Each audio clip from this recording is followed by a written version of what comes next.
yanje ni Alenji Christophe Ignace abamvuka mu ntara y'Ibitoki ariko ubu no misi ndi Bujumbura kino kigo conga mu kinama c'ugwaruka twarungutsemwo inyigisho nyinshi cyane gose kuko baje gukemura inyishu y'ibibazo bya dufise hajewe nizi ibintu bije n'ubuvuzi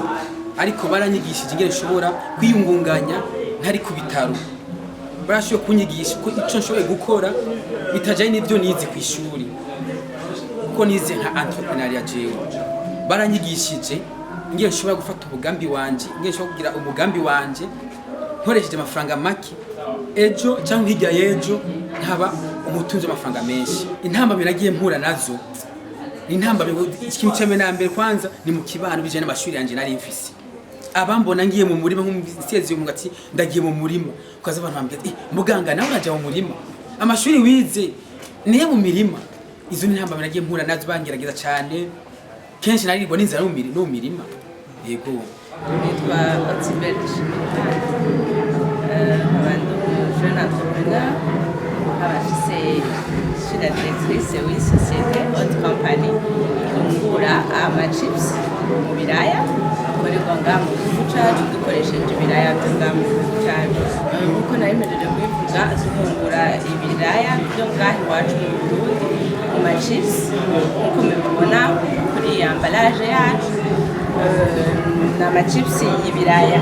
ahanini rero bitanze imbere ntibyigera byoroshe intango kandi nk'uko abarundi bahaye kuvuga intango yamigoye kugira dushobore guhingura ayo ma-chips nk'uko byumva bisaba amamashini yo ku rwego runini kuri mu madashobora kuronka yose uko tubyifuza apare y'ivyo hariho aya ma-emballage yacu dukoresha dutegerezwa gukura hanze kuko mu Burundi nta hinguriro dufise riyahingura tugiye no kugira turonke ibiraya byacu nahone tubihinguramwo hari igihe gatoyi bitugora ariko ikibazo kininiya cyane fike deja mu Burundi dufise quantité ikwiye yavyo y'ibiraya ego intambamye ni nyinshi zamaho byo kwiyungunganya mu kubona. Je m'appelle Rosette Iraghi, je suis la coordinatrice adjointe de la maison des jeunes. La mission de notre maison ici, c'est sensibiliser les jeunes sur la santé de la reproduction, sur le renforcement, sur la consolidation de la paix, le renforcement du leadership, ainsi que sur le développement des jeunes, et aussi à les former sur ici. On essaie d'être toujours en contact avec ces jeunes-là juste après la formation. On essaie de suivre leurs activités et à chaque fois quand on a d'autres activités ici, on essaie de les intervenir. Donc on considère que c'est toujours une famille. On ne les laisse pas partir sans pour autant continuer à être en contact avec eux. Haturi bahita kuri Maison des Jeunes Burundi ikigo gifasha ugwaruka mu migambi itandukanye harimo no kwiga bijanye n'itumatumanako informatique canke ivyo entrepreneuria. Jewe rero ni hano ni namaze igihe kinini ndiko ndagira formation bijanye n'itumatumanako informatique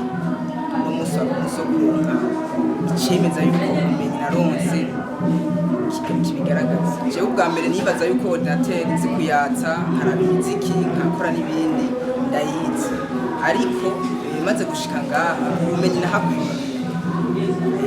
byanyeretse ahubwo ko nari hasi cyane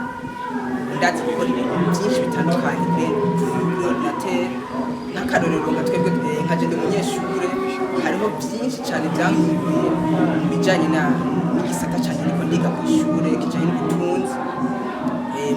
kugwiza umwanya w'ibikorwa nkorera ushobora gukora nkabikorera ku mashini maze nkaca kugira umwanya munini